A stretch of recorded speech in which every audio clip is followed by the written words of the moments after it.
So what is fly fishing? I get that question a lot. Kids don't understand that fly fishing is using an imitation fly and you're attaching it to the line, and you can use all different types of flies. You can use a fly that will be on top of the water. It's a floating fly. You can use something that's a streamer like this, which is imitating something under the water. It's designed to go under the water. You can see the bead on there, and it imitates a minnow or something, or crayfish in the water. So the hook. The hook is you can see that I have the hook that right there. It's hard to see. I have it ready for me to go. You can see that. It has the barb on there. I like to crush the barb to protect the fish. Everything I do is catch and release. That means I catch and I try to release them because I don't eat them. If you eat them, you just got to make sure to know the regulations and what's proper to keep and what's not. And you always have to have a license to fish. If you're 16 or older, you have to have a license. You can go online and get that through New York State. It's $30 a year. You can do that. Some of the safety things we were talking with the hook is, my main concern is that we wear goggles, or glasses I should say, sunglasses, because you do not want that little hook to get caught, get you in the face. So the parts of the fly rod, we have the reel, basic, right? We also have the reel seat, that's the black part of the reel here. We have the handle, this is a Cork handle. When you cast, you always want to make sure that your hand's on the handle, obviously. You have this little spot right here. This is where you could put a fly on there. Once you have your fly, you can click it onto here and you can keep it there. You don't want to put it on the eyes because that'll ruin the eyes. And then you have the rod, you have the butt end here. This is the thicker part that does all the action with it, actually bringing the fish in.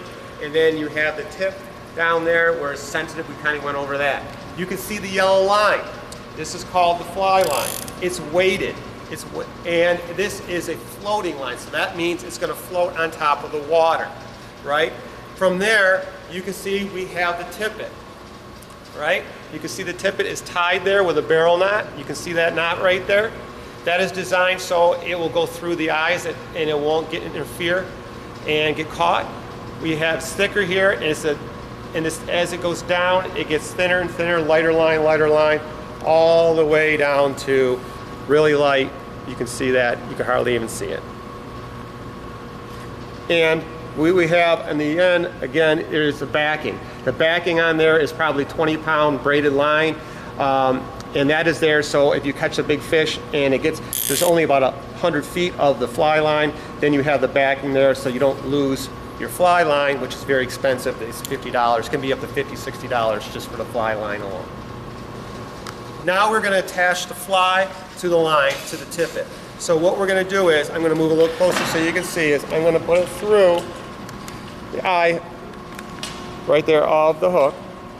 And I get to this point, I don't want too much hanging out, and I want to wrap it around 6 times. This is called a clinch knot. 2, 3, 4, 5, and 6. Now I want to take that tag in, I want to put it through that little, I don't know if you can see that or not, little loop I made from the 6, and then I'm going to pull it through in this clinch knot. So now I'm going to clinch it down. When I do that, I'm just pulling on the main line here, and it's clinching down on top. And if I do it correctly, you'll see that it's all clinched down on top of each other, and that is good. Well, now we're going to talk casting. When you cast, it's important that when you cast, you bring that rod tip and you keep the rod tip up at all times, right? If you notice, when I bring that rod tip back, I always keep that rod tip up. If it was a clock right now, you're at 12 o'clock, and about 1 o'clock is where I bring it back to. Let the line get behind me. I let the line load. I bring it forward, and I stop it at 11 o'clock. Let the line go out in front of me, then forward. A lot of mistakes that people do is they do this, and you get the whipping nose, and I just got all tangled up. Central New York has some of the best fly fishing around. There's all kinds of places you can go in this area. You can go to Limestone Creek, Butternut Creek, 9 Mile Point. You can go to a pond. You can use this same outfit and use this for bass fishing. So there are plenty of opportunities for you in this area to go and try this out. You can't mess it up. It's fun. It's good to get outdoors. Give it a try.